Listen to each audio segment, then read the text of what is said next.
The first thing is become aware of the voice and the stories in your head. Ask if they're true. What evidence do I have for this?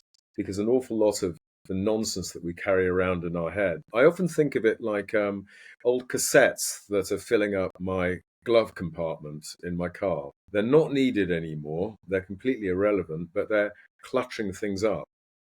So coming back to something which you said earlier, many people feel that they're not enough. They need more techniques, more skills, more of this, more of that. Coaching really, and the mindset is that you are already enough, but you're ruining your game with the stories in your head. So first of all, become aware of it, and to Catherine's point, reframe them into something positive, which is going to serve you better.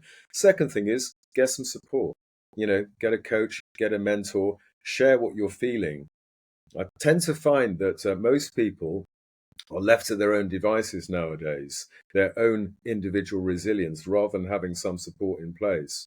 So although well-being is spoken about a lot, certainly with global companies, the feeling that I get is there's a very, very high demand on people to achieve at a high level without any support.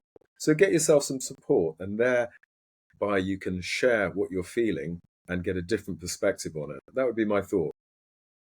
Catherine? I think building on that reflection with a coach, I would encourage someone to journal, to notice, be your best observer, your chief champion, and journal the things that you are doing and doing well and the progress you're making.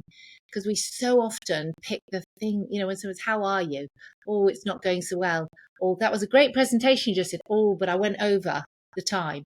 We're too critical of ourselves. So journal the good stuff and use it to look back on, see your own positive story. And the other thing, I think social media has added to imposter syndrome enormously. So stop looking at all these key influencers who post on LinkedIn every day, these wonderful stories that are happening.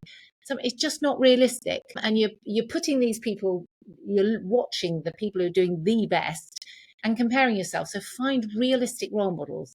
And I think coming back to Ian's point, we are our best role models. So look at ourselves and just refine and tweak and adapt to it. So I'd say stop comparing yourself to those unrealistic role models out there, because we will just be disappointed with what we do ourselves.